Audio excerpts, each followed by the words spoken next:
क्षमा कर दो, मैं अपनी पराजय स्वीकार करता हूँ, क्षमा कर दो मुझे।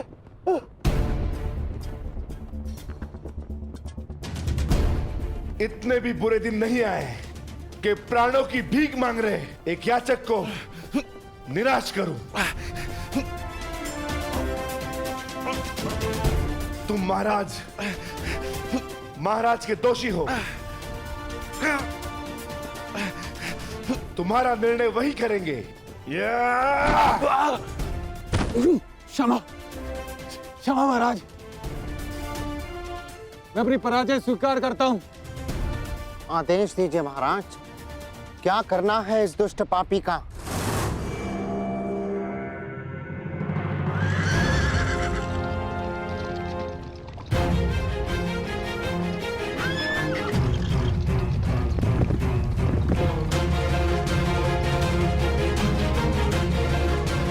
बृहन्नला, युद्ध में सारथी का महत्व महारथी से कम नहीं होता। यदि आज तुमने चतुराई से रथ नहीं चलाया तो मैं अपने पूर्ण कौशल का उपयोग नहीं कर पाऊंगा। मुझे आज महामही भीष्म, महाबली कर्ण और महान द्रोण जैसे महारथियों को परास्त करना है। और ज्ञात रहे, जिस गति से मेरे बाण चले उसी गति से ये रथ चलना चाहिए। जो आदेश युवराज, मैं प्रयास करूंगी कि आपको नाराज ना करूं।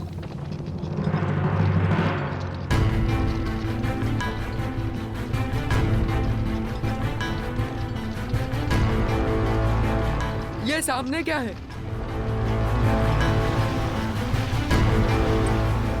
रथ की गति बढ़ाओ बृहन्नला, मुझे स्पष्ट नहीं दिख रहा है।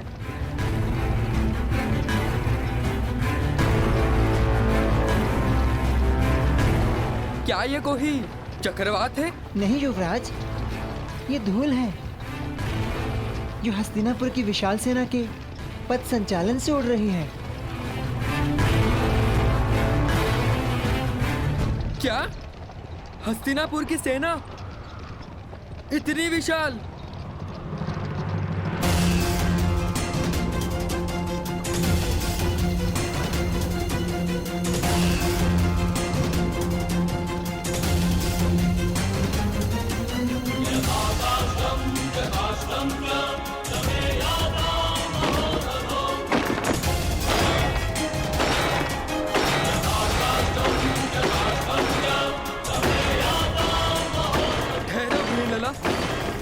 मैंने कहा रथ रोको बृहन्नला।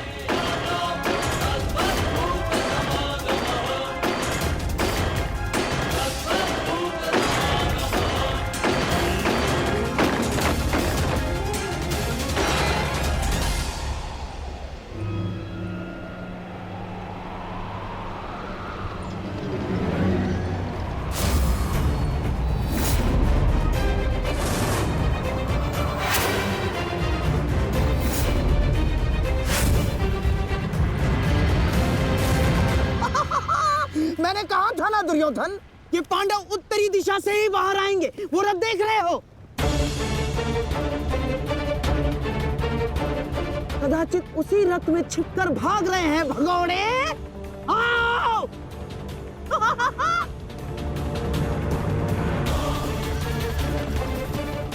जो भी हो, ये पांडव सदा अचंभित कर ही देते हैं।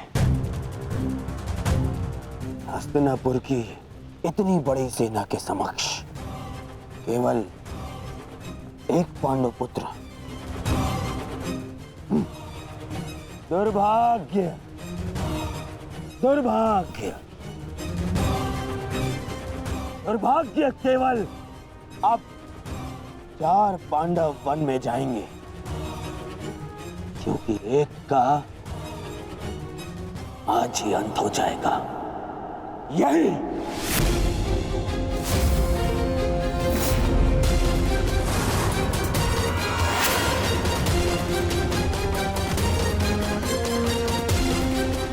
ठहरो सारथी। क्या हुआ युवराज, आपने रोकने के लिए कहा? हाँ, तुम्हें सुनाई नहीं देता? मैंने कहा रथ रोको।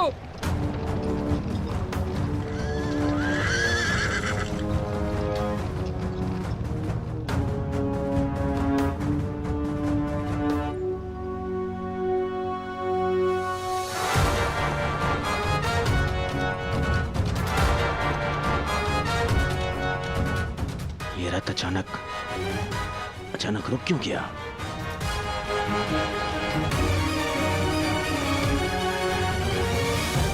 क्या हुआ युवराज? आपने रोका क्यों? शत्रु हमारी प्रतीक्षा कर रहा है। अपने बाणों का स्वाद चखने का सौभाग्य दीजिए उन्हें। तुम मूर्ख हो बृहनलाला। अरे माना मैं वीर हूं, परंतु इतनी विशाल सेना से युद्ध करना तो आत्महत्या है। देखो, दाएं से बाएं तक जहां दृष्टि जाती है हस्तिनापुर की सेना फैली हुई है। देखो, वो दूर श्रुतिश तक घेर लिया है उन्होंने। बृहनलाला, मुझे लगता है कि हमें सेना के साथ आना चाहिए। कौन सी सेना युवराज? इस मत्स्य में यदि कोई महारथी शेष है तो वो केवल आप हैं। परंतु इतने महारथियों और इतनी विशाल सेना के समक्ष तो मैं पल भर भी नहीं ठहर पाऊंगा। नहीं, तुम रथ को पुनः महल ले चलो। नहीं युवराज, ऐसा सोचना भी अधर्म है। आप विराट नगर के युवराज हैं। भूल गए महारानी और कुमारी उत्तरा को क्या वचन दिया था आपने? इस समय प्रजा की एकमात्र आशा आप हैं। परंतु यदि आप कायरों की भांति भाग निकले तो विराट नगर पर, आपके कुल के मस्तक पर भयंकर कलंक लग जाएगा। वो देखिए, शत्रु हमारे समक्ष खड़ा ललकार रहा है हमें। क्षत्रिय धर्म निभाने का समय आ गया है युवराज। धनुष उठाइए युवराज, धनुष उठाइए।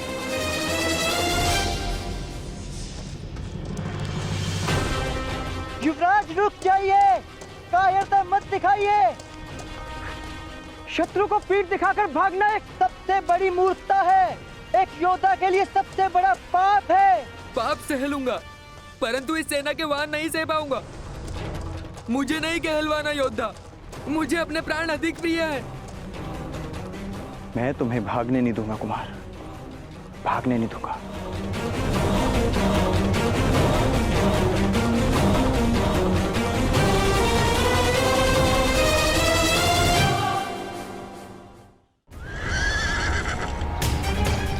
ठहरिए युवराज, मैं कहती हूँ ठहरिए।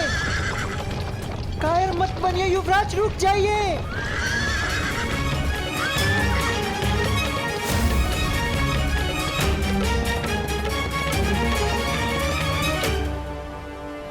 ये कैसे हो सकता है? ये तो वापस लौट रहा है। आमश्री, आपने तो कहा था कि ये योजना सफल होगी। पांडव इसी द्वार से आएंगे, परंतु ये तो उल्टे पांव लौट रहे हैं। नहीं,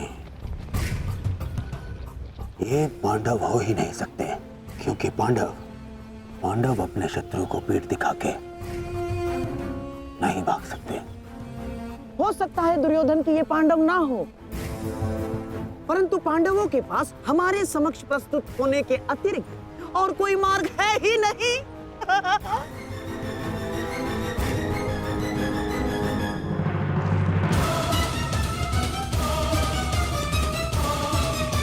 आप भाग नहीं सकते कुमार। कोई और मार्ग नहीं है बृहनलाला। मैं इतनी शक्तिशाली सेना से युद्ध नहीं कर सकता। परंतु मेरी दृष्टि में युद्ध के अतिरिक्त कोई मार्ग नहीं।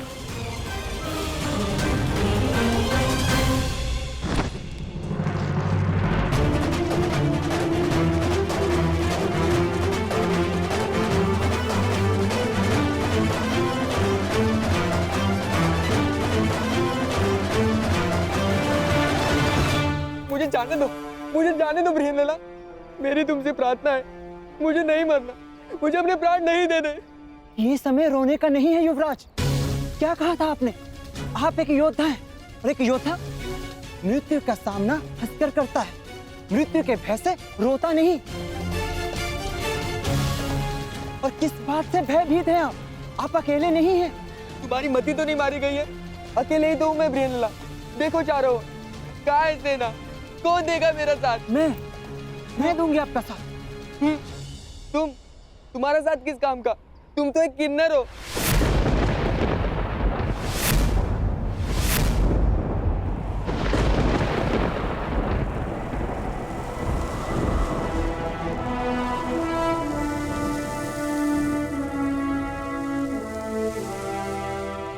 नहीं उत्तर।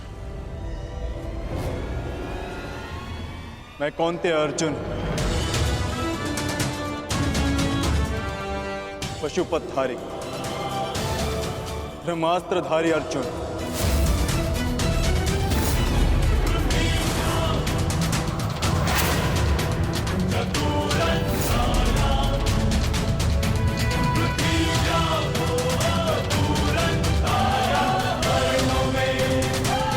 असंभव।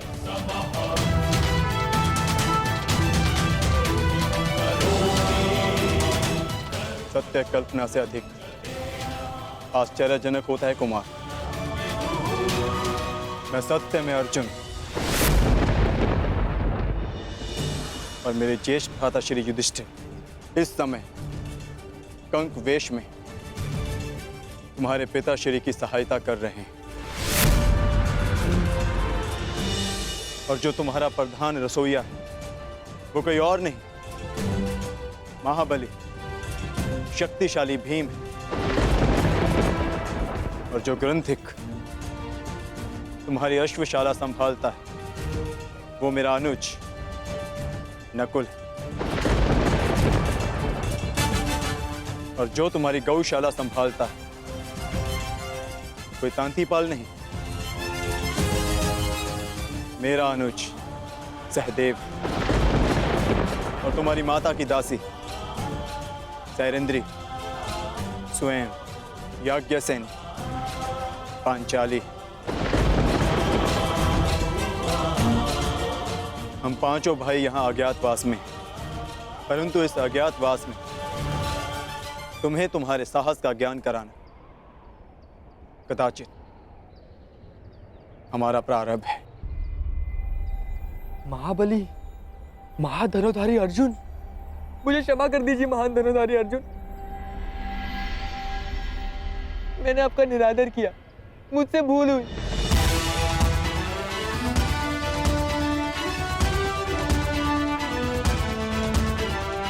ये तुम्हारी भूल नहीं, हमारी सफलता है जो तुम हमारा वास्तविक रूप पहचान नहीं पाए। परंतु भविष्य में किसी को छोटा समझकर उसका निरादर करना सबसे बड़ी भूल होगी। मनुष्य भिक्षुक हो या राजा, सबसे पहले मनुष्य होता है और हर मनुष्य को सम्मान पाने का अधिकार है। यह मेरा सौभाग्य है कि मुझे आपका साथ मिला। अब मेरे लिए क्या आदेश है? आदेश नहीं, निवेदन है। जिस मत्स्य ने हमें शरण दी उसका आदर बना रहे, इसलिए हमें पुनः रणभूमि लौटना है। आपको अपने साथ पाकर मुझ में साहस जाग गया है। चलिए विराट के शत्रुओं का नाश कर देते हैं। निसंदेह, परंतु महाबलियों का सामना करने के लिए हमें कुछ वस्तुओं की आवश्यकता होगी। उस वृक्ष पर लटके श्वेत वस्त्र में हमारी कुछ वस्तुएं।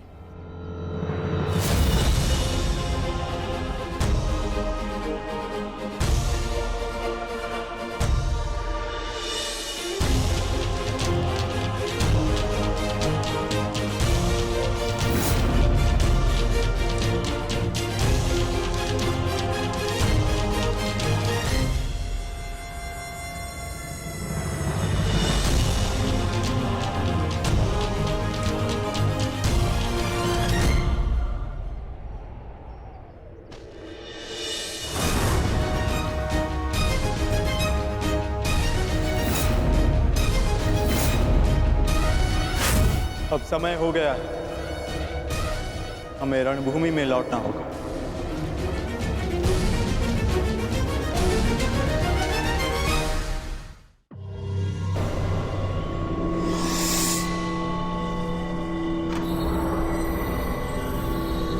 मैं और प्रतीक्षा नहीं कर सकता मामाश्री।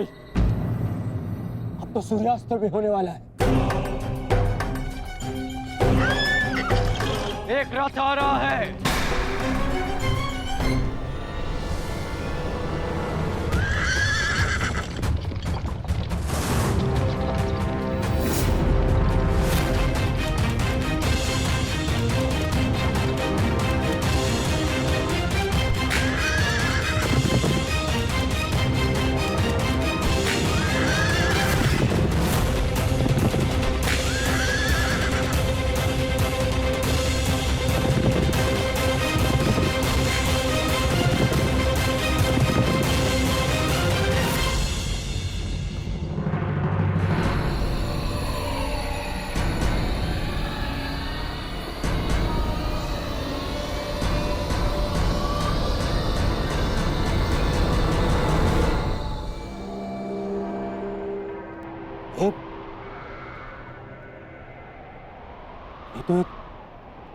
स्त्री है।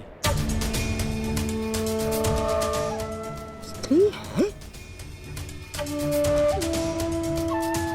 ये तो प्रेरणा है।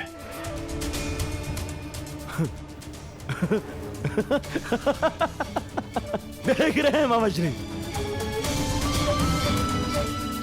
विराटनगर का युवराज सारथी बना हुआ है, और वो भी एक स्त्री का। ना ना ना ना ना ना ना, स्त्री का नहीं दुर्योधन, एक किन्नर का। किन्नर।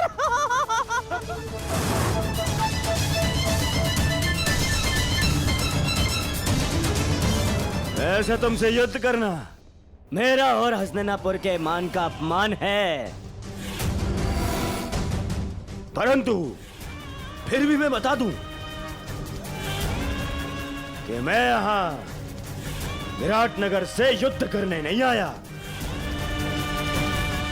मुझे केवल पांडव चाहिए। मार्ग से हट जाओ। कदाचित भूल रहे हो युवराज, जिसके हाथ में धनुष होता है उसका परिचय उसका कौशल देता है। तुम्हारे सामने एक योद्धा खड़ा है। विराटनगर की सीमा पार करने से पूर्व तुम्हें मुझसे युद्ध करना होगा। विजय पानी होगी मुझसे। कल्पना अच्छी है किन्नर, परंतु एक किन्नर से युद्ध करना दिग्विजय दुर्योधन के सम्मान के विरुद्ध है। परंतु फिर भी यदि युद्ध करने के इच्छुक ही हो तो पहले अपना परिचय दो। कौन तुम? बृहनल्ला नाम है मेरा।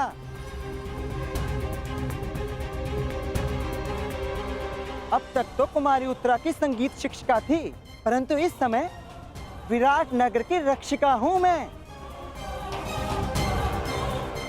द्वंद्व से पूर्व महान महारथी भीष्म और महान आचार्य द्रोण को मेरा प्रणाम।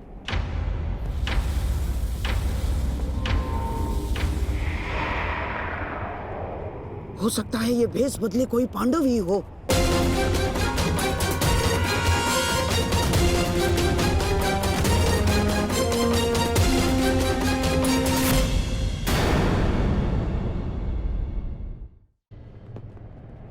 दुर्योधन, मुझे लगता है ये स्त्री पांडवों में से ही कोई एक है। क्या कह रहे हैं मामा श्री? हाँ दुर्योधन, तुम सोचो ना, जब से हमने विराट पर आक्रमण किया है पांडवों में से कोई एक नहीं दिखा, कोई नहीं। हो सकता है अपने अज्ञातवास के चलते पांडव किसी अलग भेष में रह रहे।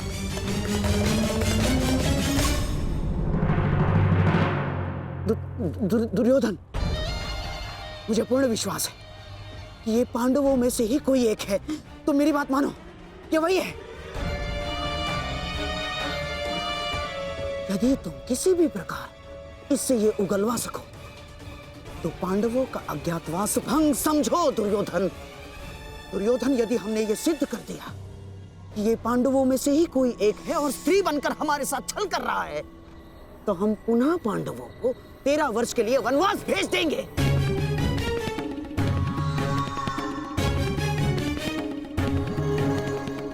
मैं आपकी योजना समझ गया मामा श्री। हाँ, मैं तुमसे अंतिम बार पूछता हूं, क्या तुम मेरी सेना से युद्ध करने के लिए तत्पर हो? रथ पर बैठकर धनुष हाथ में लेकर निश्चित रूप से संधि तो नहीं करने आई मैं हस्तिनापुर से।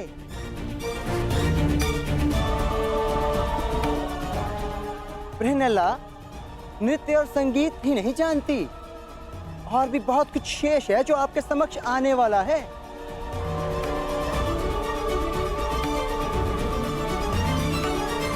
देवी, हम पहले ही बता चुके हैं, हम यहाँ युद्ध के लिए नहीं, केवल पांडवों के लिए आए हैं। हमें विराट में प्रवेश करने की अनुमति दें। बस पितामह, अब आप एक किन्नर के समक्ष गिड़गिड़ाएंगे। आक्रमण!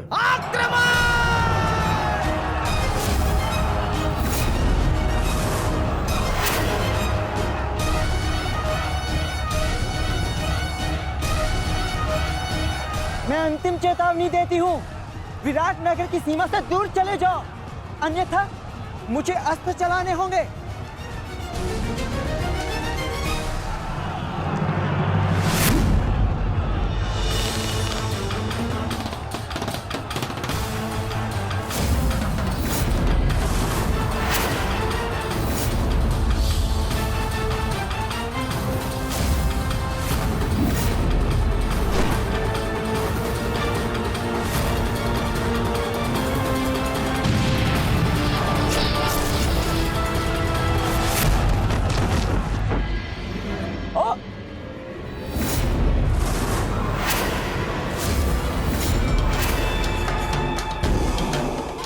असंभव।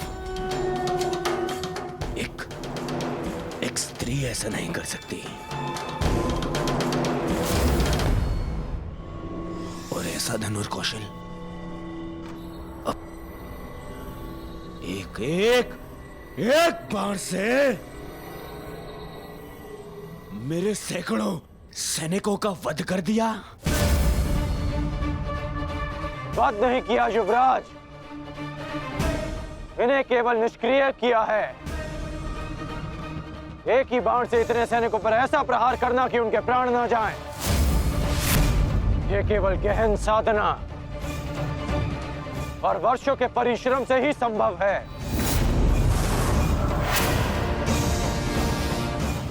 ये कोई साधारण योद्धा नहीं युवराज। तो तुम भी वही सोच रहे हो जो मैं सोच रहा हूं।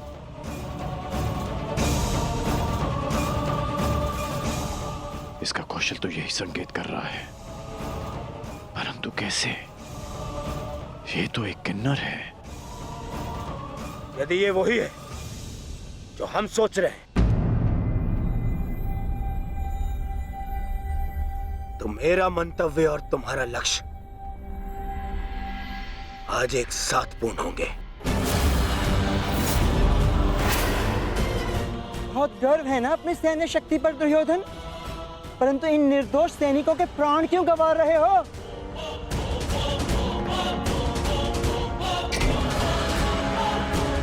आज मैं तेरे बाणों के साथ साथ तेरी जिह्वा को भी शांति कर दूंगा। आगे बढ़! तुमसे युद्ध करके मैं अपनी धनुर्विद्या का अपमान नहीं कर सकती। और वैसे भी तुम्हें धनुर्विद्या आती ही कहाँ है? है कोई वीर तुम्हारी सेना में जो मेरे समक्ष आ सके, मेरे बाणों का उत्तर दे सके? इतना दुस्साहस हस्तिनापुर के वीरों को ललकारती है।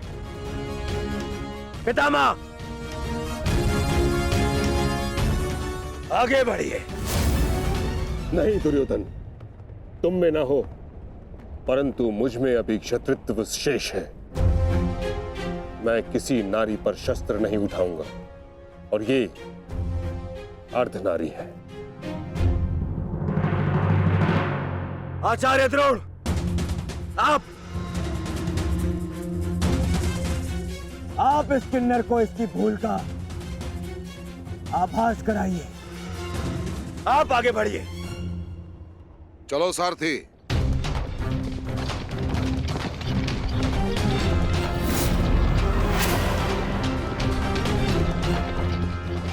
एक ऐसी परीक्षा है माधव, जिसने मुझे लक्ष्य भेदना सिखाया, वही मेरे समक्ष लक्ष्य बनकर खड़ा है। विश्व का श्रेष्ठ धनुर्धर बनने की क्षमता है तुम में।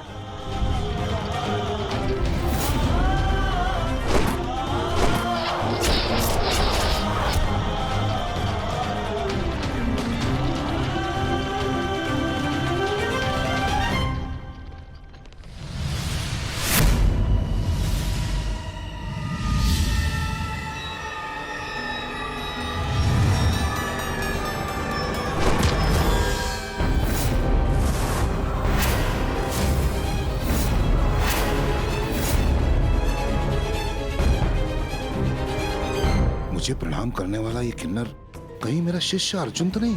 परंतु ये कैसे संभव है? अभी सिद्ध हो जाएगा कि ये अर्जुन है या नहीं। सावधान!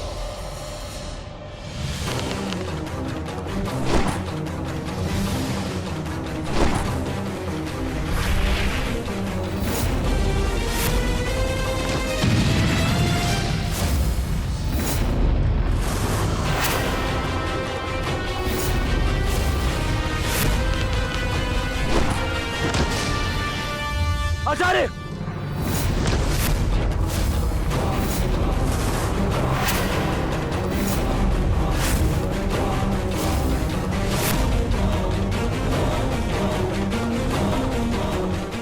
अर्जुन,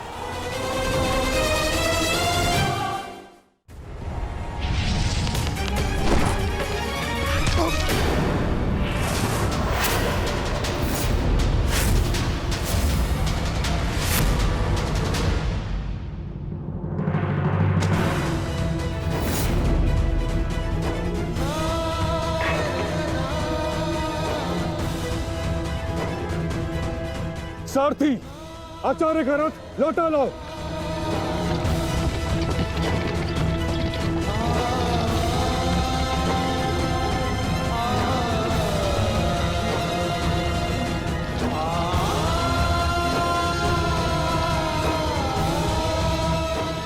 क्षमा चाहता हूँ गुरुदेव, मैंने कभी सोचा भी नहीं था कि आपकी ही सिखाई हुई विद्या का प्रयोग मैं आप पर करूंगा।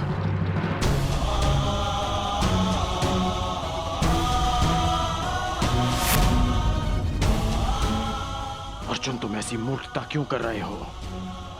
अज्ञातवास पूर्ण होने में कुछ ही समय शेष है, फिर क्यों तुम रणभूमि में उतर आए? मैं माता कुंती को दिया वचन नहीं टूटने दे सकता।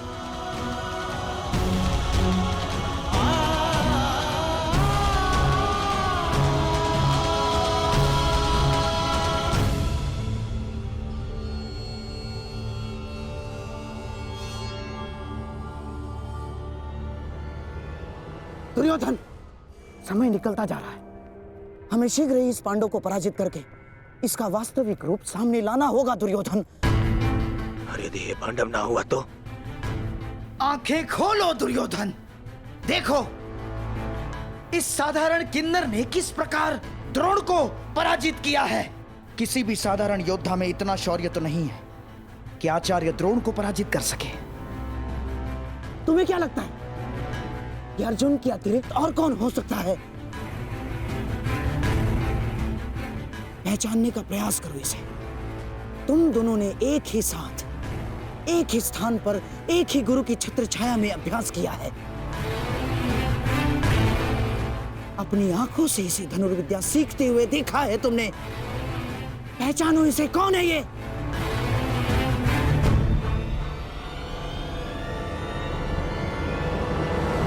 अर्जुन। हाँ दुर्योधन, अर्जुन।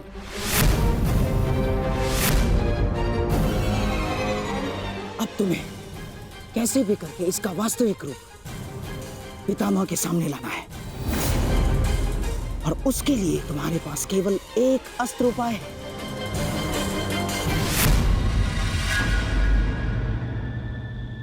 कर्ण। हाँ दुर्योधन, कर्ण ही वो योद्धा है जो अर्जुन का तोड़ है। और अब समय आ गया है हमारे कर्णास्त्र के प्रयोग का। मित्र कर्ण, ये कोई साधारण योद्धा नहीं है। मैं चाहता हूं कि तुम इसका गर्व भंग करो।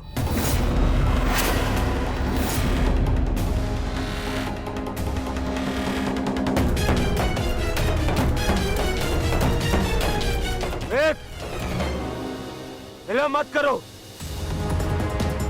हमारे पास में समय कम है। देखो, सूर्यास्त होने वाला है।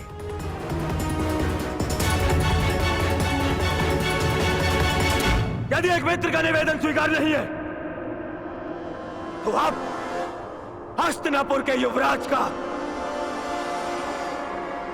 आदेश स्वीकार करो। आगे बढ़ो, जाओ।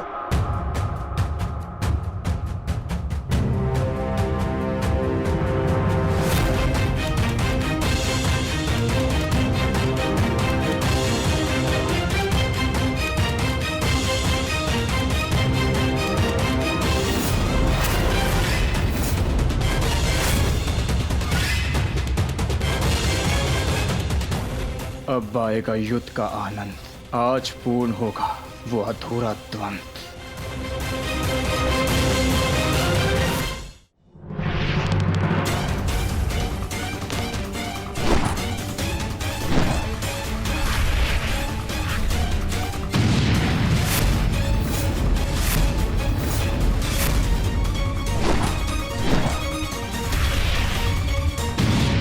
छोटे मोटे बाण चलाने का खेल बंद करो अंगराज। अर्जुन को सामने लाना है। वैष्णवास्त्र का प्रयोग करो।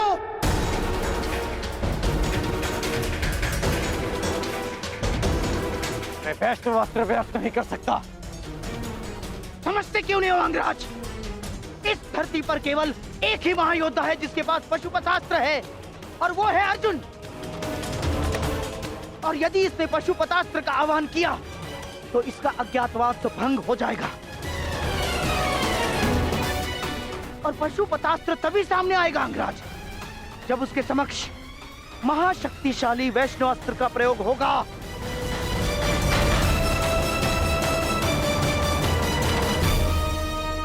परंतु मैं किन्नर पर वैष्णवास्त्र का प्रयोग नहीं कर सकता।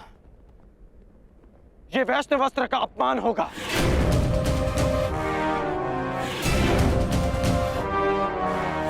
और वैसे भी ये अस्त्र बहुत शक्तिशाली है। तो हमारे सामने खड़ा योद्धा कौन सा कम है अंगराज? देखा नहीं, बात ही बात में उसने हमारे सैनिकों को कैसे धूल चटा दी। और तुम्हारा युद्ध कौशल हम कई बार देख चुके हैं, परंतु अब कौशल इसी में है कि समय बचा लिया जाए। समझे तुम? मैं मामा श्री की बात से सहमत हूं कर्ण। वैष्णवास्त्र का प्रयोग करो कर्ण, बंद करो इसका।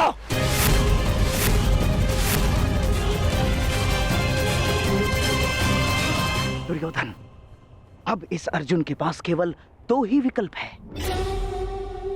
एक, या तो वो कर्ण के अस्त्र का उत्तर देने के लिए पशुपतास्त्र का प्रयोग करे और अपना अज्ञातवास तोड़ दे, या फिर मारा जाए।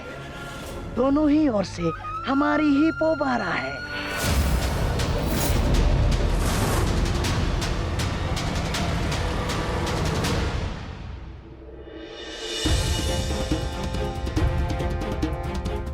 बस कुछ क्षण और, सूर्यास्त होने के साथ साथ यह अज्ञातवास भी अस्त हो जाएगा।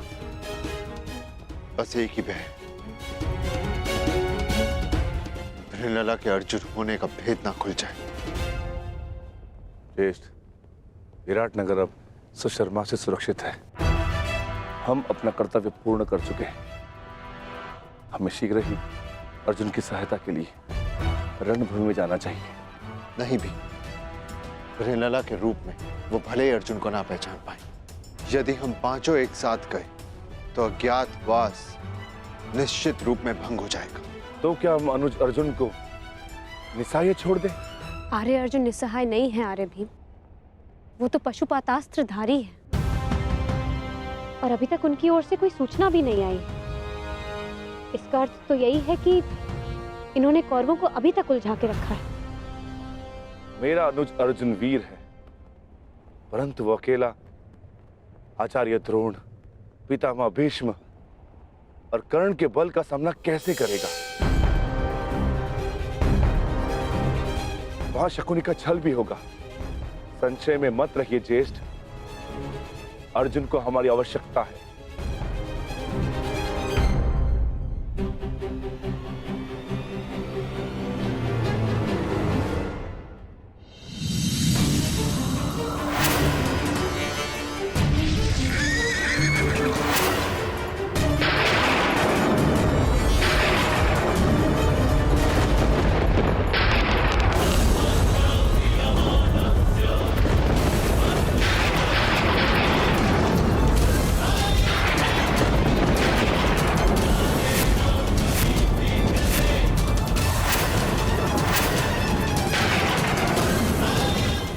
वैष्णवास्त्र, कर्ण वैष्णवास्त्र संधान कर रहा है।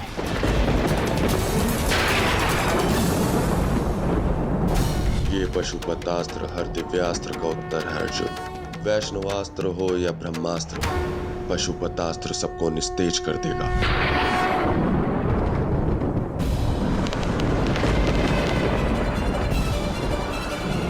यदि मैंने पशुपतास्त्र का प्रयोग किया तो सबको ज्ञात हो जाएगा कि मैं ही अर्जुन हूँ, और यदि प्रयोग ना किया तो मेरी मृत्यु निश्चित है, और साथ ही मेरे भाइयों का जीवन भी संकट में आ जाएगा।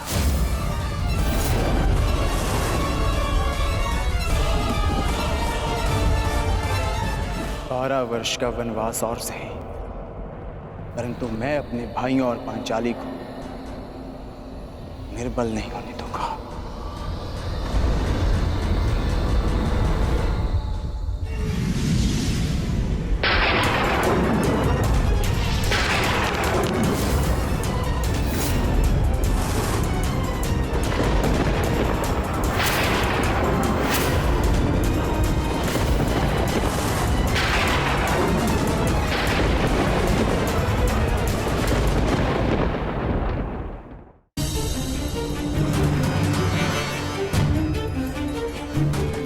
वर्ष का वनवास और सही, परंतु मैं अपने भाइयों और पांचाली को निर्बल नहीं होने दूंगा।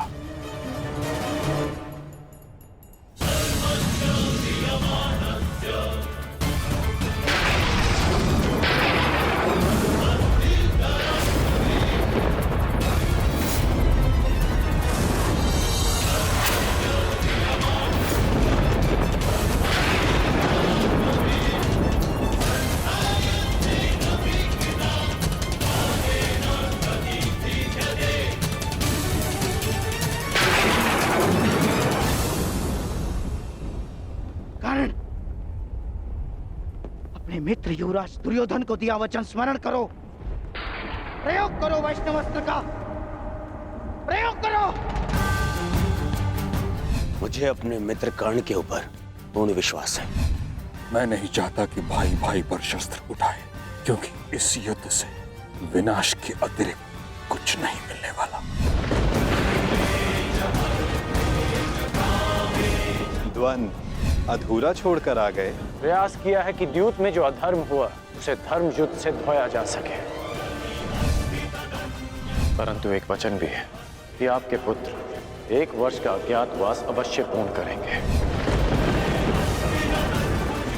कर्ण को अपना हर वचन स्मरण है। मैंने युवराज दुर्योधन के लिए शस्त्र उठाने का वचन दिया है, युद्ध तो मैं अवश्य करूंगा, परंतु मैंने एक और वचन दिया है कि आपके पुत्र अज्ञातवास पूरा करेंगे, और ये वचन भी मैं अवश्य पूरा करूंगा।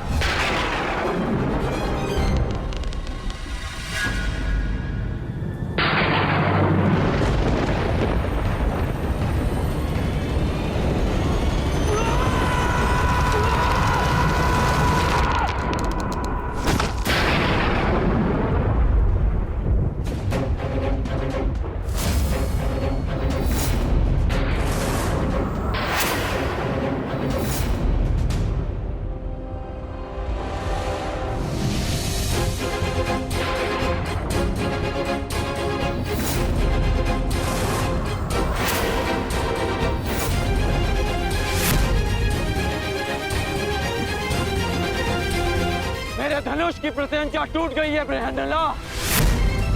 पता नहीं कौन सी शक्ति है जो तुम्हारी सुरक्षा कर रही है, परंतु ये राधेकर्ण उस शक्ति के समक्ष अपनी पराजय स्वीकार करता है।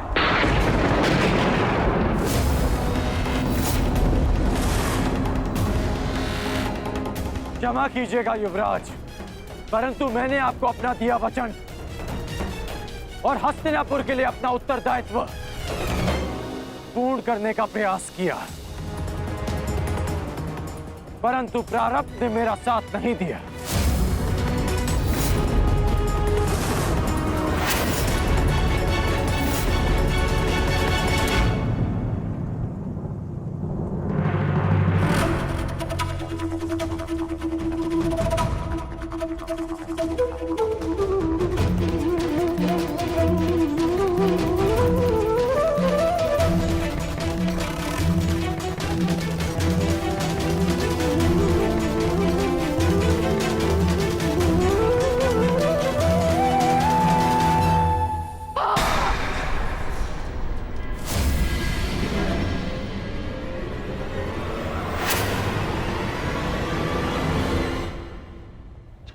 सब व्यर्थ गया।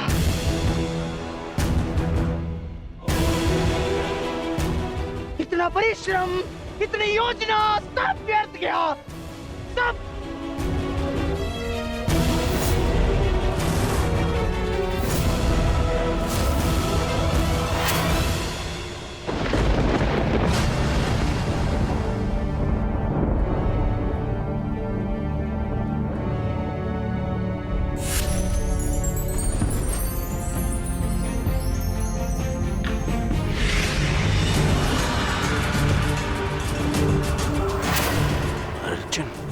अर्जुन, अर्जुन,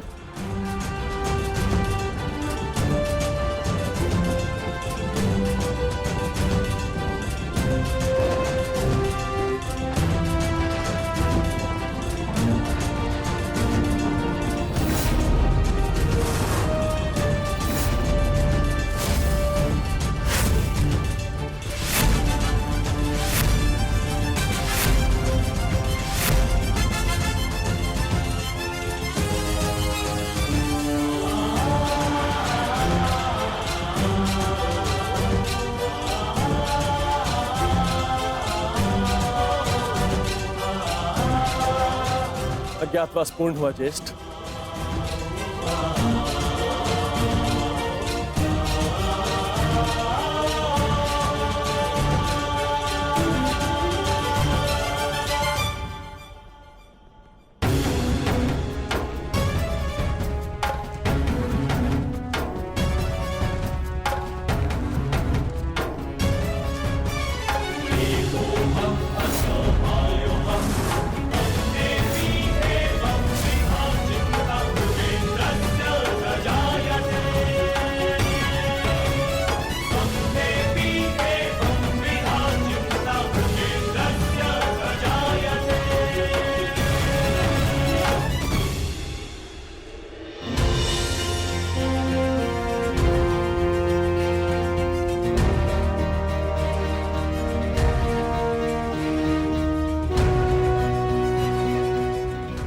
के अनुसार हमने 12 वर्ष का वनवास और 1 वर्ष का अज्ञातवास पूर्ण कर लिया है पितामह।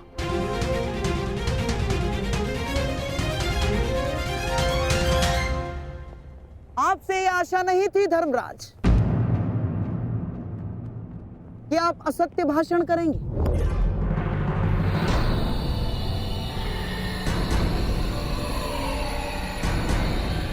कैसा असत्य? ज्येष्ठ भ्राता श्री ठीक कह रहे हैं, हमारा अज्ञातवास पूर्ण हो चुका है। नहीं प्रिय अर्जुन, सभी नियमों का पालन नहीं हुआ है।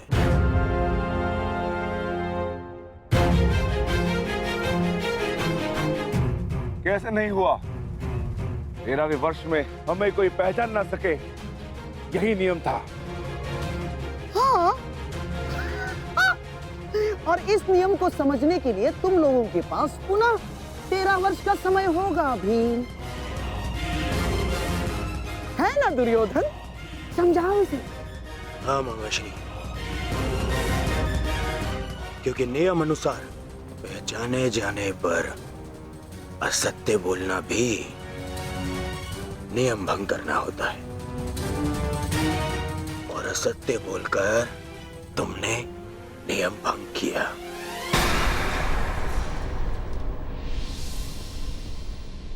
क्या सत्य कहा हमने?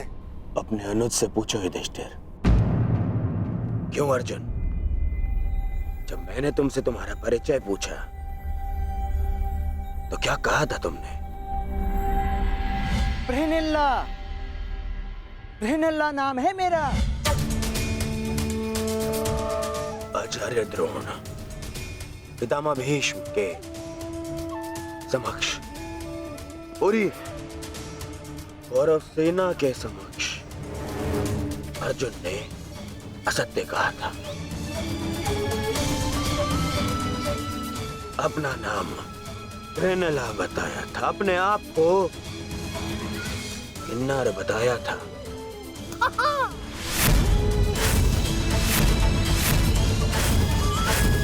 क्यों अर्जुन, क्या ये असत्य नहीं था।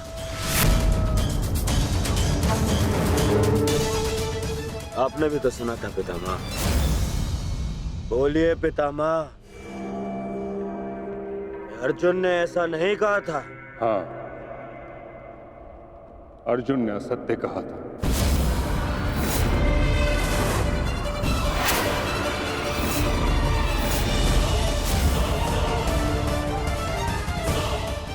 और अर्जुन ने अपना नाम बृहन्नला बताया था, और वही बृहन्नला अर्जुन बन के सामने खड़ा है।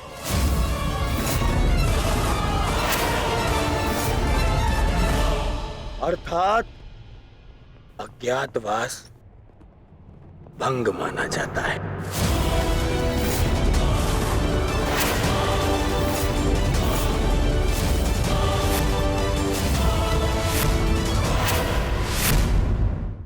जाओ पांडवों, वापस वन में जाओ और योजना बनाओ कि अगली बार 12 वर्ष के पश्चात अज्ञातवास में कैसे पकड़े ना जाओ।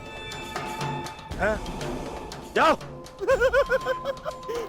जाओ। नहीं दुर्योधन,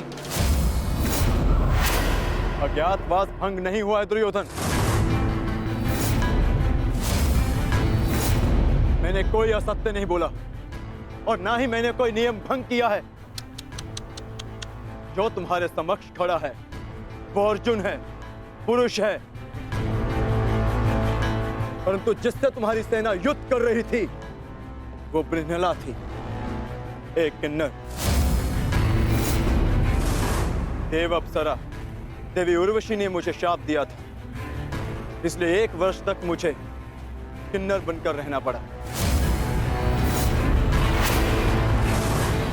परंतु आज सूर्यास्त के पश्चात वो शाप पूर्ण हुआ। अब मुझे अपना वास्तविक रूप प्राप्त हुआ। अब आप बताइए पितामह, क्या मैंने असत्य कहा? क्या अज्ञातवास भंग हुआ? नहीं अर्जुन, तुमने कोई असत्य नहीं कहा और ना ही तुम्हारा अज्ञातवास भंग हुआ।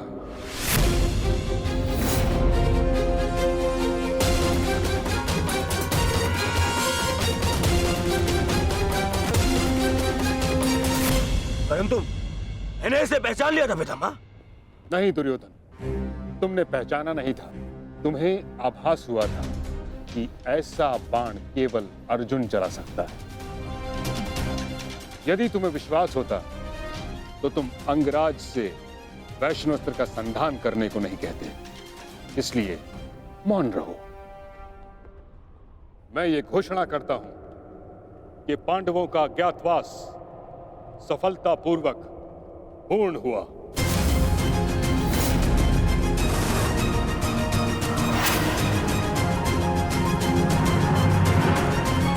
नहीं, नहीं मानता मैं। नहीं इनका अज्ञातवास पूर्ण हुआ है और न ही मैंने इनका राज्य लौटाऊंगा। अब जो भी निर्णय होगा वो युद्ध से होगा। हम पुनः अवश्य मिलेंगे युधिष्ठिर, रणभूमि में। स्मरण रखना दुर्योधन, हमने कभी युद्ध नहीं चाहा था। तुमने हमें इस युद्ध में धकेला है और अब यदि आर्यव्रत के भाग्य में युद्ध ही है तो ठीक है, जो युद्ध होगा अवश्य होगा। यदि न्याय और नीति के लिए हम वनवास भोग सकते हैं तो न्याय की स्थापना के लिए हम युद्ध भी अवश्य कर सकते हैं।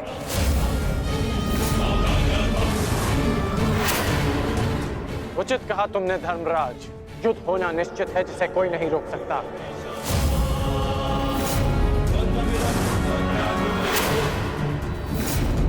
अज्ञातवास पूर्ण होने का सुख कुछ ही दिनों तक रहेगा धर्मराज। हमने भी इन 13 वर्षों को यूं ही नहीं काटा है कर्ण। जानता हूं, परंतु आप ये नहीं जानते कि इन 13 वर्षों के समाप्त होने की प्रतीक्षा आपसे अधिक मैंने की है। हर पल मैंने युद्ध की तैयारी की है धर्मराज।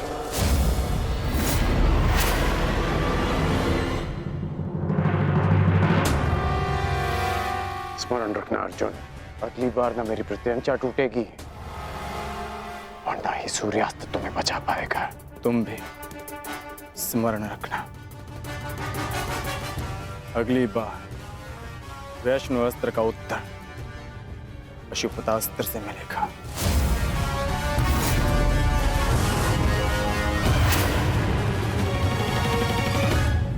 समझ में नहीं आता युधिष्ठिर, मैं किन शब्दों में आपका धन्यवाद करूं। आप पांचों ने ना केवल मेरी, मेरे परिवार की, अपितु मेरी प्रजा की भी रक्षा की है। आभार की आवश्यकता नहीं है महाराज, क्योंकि हम स्वयं आपके उपकारों के तले दबे हैं। यदि विराट नगर ने हमें शरण न दी होती तो हम फिर से 12 वर्ष का वनवास भोग रहे होते। सम्राट, समझ नहीं आता कि आपका ये ऋण कैसे चुकाऊंगा मैं। जीवन भर भी आपके चरणों में सेवा करूं, ये ऋण नहीं उतार पाऊंगा मैं। ऋण उतारने के लिए चरणों पर गिरने की आवश्यकता नहीं है विराट राज।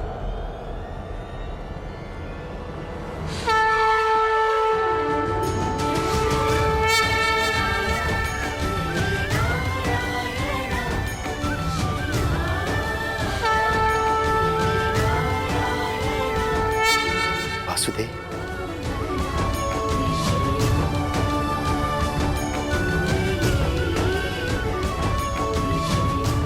प्रणिपात वासुदेव।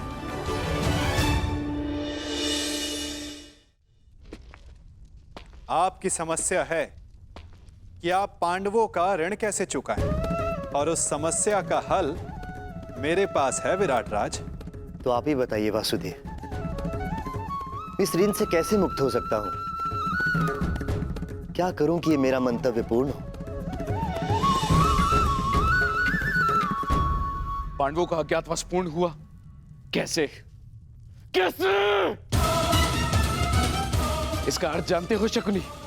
इसका अर्थ यह है कि पांडव लौटेंगे और अपना अधिकार मांगेंगे।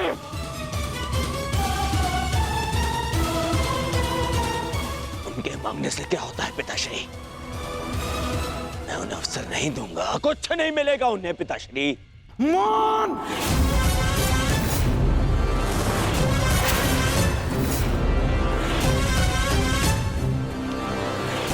मान रहो दुर्योधन, मान! हर बार राजसभा में बड़ी बड़ी बातें करते हो, वचन देते हो और हर बार मुंह की खाकर लौटते हो तुम। हस्तिनापुर से सेना ले जाते समय क्या कहा था तुमने? कि पांडवों का अज्ञातवास भंग करके लौटूंगा। और इस समय तुम मेरे समक्ष क्या सूचना लेकर आए हो? कि अकेले अर्जुन ने समस्त कुरु सेना को निरस्त्र कर दिया। एक ही स्वप्न देखा है ना तुमने, सम्राट बनने का। अरे अगर एक अर्जुन को ना संभाल सके तुम, तो ये हस्तिनापुर का साम्राज्य क्या संभालोगे?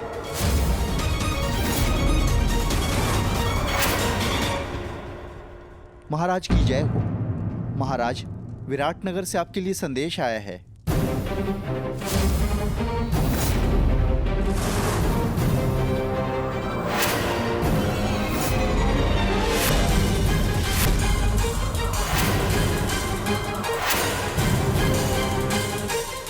कृष्ण, विराटनगर से क्या संदेश आ सकता है? अवश्य उन पांडवों का ही संदेश होगा। युद्ध की चेतावनी भेजी होगी उन्होंने।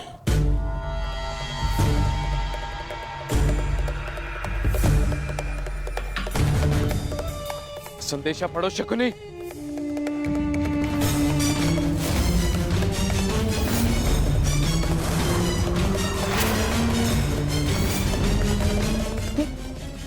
ये कैसे हो सकता है? क्या लिखा है इसमें मामा श्री? ये नहीं हो सकता दुर्योधन।